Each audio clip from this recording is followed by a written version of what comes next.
La primera, el que he dit abans, té un llenguatge força concís i alhora molt evocador, és molt poètic. Jimmy Liao, en aquest sentit, segueix la tradició de concisió dels famosos, no diré que dels analectes de Confuci, però sí aquestes, de ser la, tothom pensa en les famoses en els famosos refranys o les dites de quatre caràcters.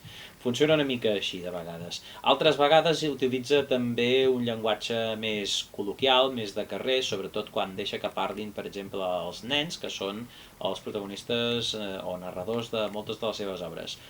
El que passa és que s'ha de trobar un equilibri entre aquest llenguatge aparentment senzill, concís i el públic al qual s'adreça, que no és el públic infantil.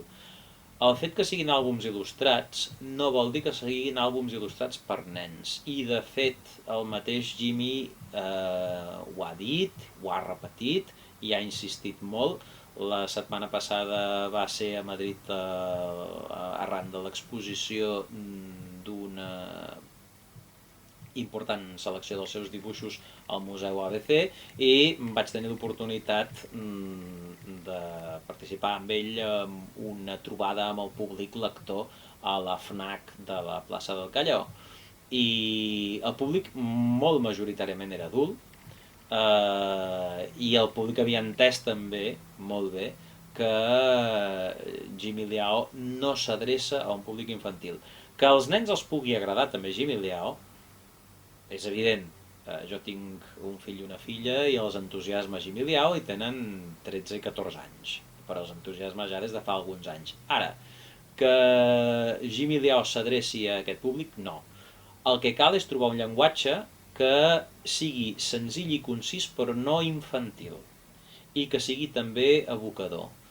Pel que fa, en canvi, a temes de tipus cultural, per exemple, a les dificultats de tota una sèrie de pressupòsits que es poden trobar en altres autors, referències intertextuals, referències a la cultura xinesa, a la cultura taiwanesa.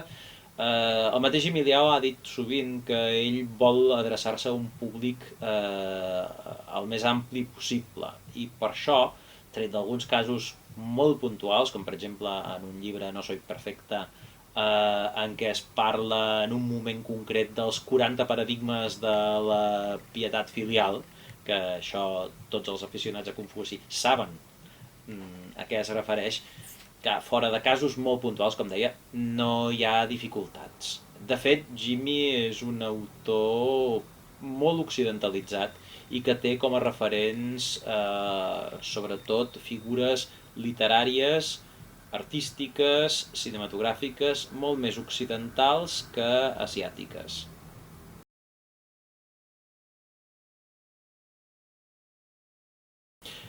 A través dels editors, fins ara. De fet, Jimmy Liao és una persona que és bastant tímida, bastant reservada, eh, però també atén els dubtes dels traductors, entre altres coses perquè la seva dona és traductora. La seva dona és la traductora de Harry Potter al xinès.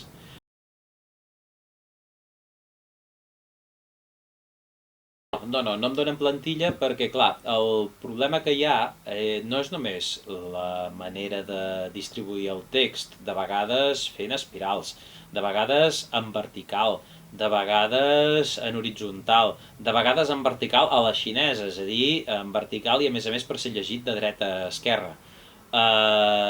No, això no em donen plantilla, també perquè, diguem-ho clar, el text original va en caràcters, i la tria del tipus de lletra, del cos de lletra, etc., és dels responsables de l'editorial, sobretot en Francisco Delgado, que té un domini de tot el que és el disseny gràfic molt, molt notable. Ell és qui maqueta els llibres i l'única cosa que em demanen, això sí, és que quan hi ha una pàgina amb molts textos, els indiqui on van els diferents textos. L'últim llibre que he traduït de Jimmy Liao, si no te gusta leer no és culpa tuya, el text sovint té una disposició semblant perquè moltes pàgines estan estructurades com els comentaris més o menys irònics o de vegades fins i tot sarcàstics d'un grup de nens a frases famoses d'escriptors, intel·lectuals o personalitats famoses sobre la lectura. Llavors, clar, quan tens 7 o 8 comentaris, has de distingir d'alguna manera perquè se sàpiga on han d'anar, on s'han de posar. Són com bafarades, en aquest cas.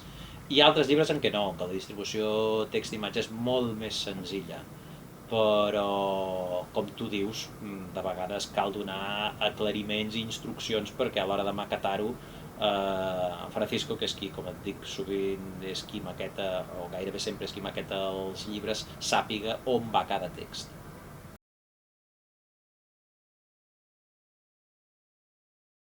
Bàrbara Fer és una editorial absolutament familiar i que treballa sense les pressions de vendes, màrqueting, etc. dels grans grups editorials. A mi, afortunadament, mai no m'han collat de la manera com ho fa, en canvi, algun altre client.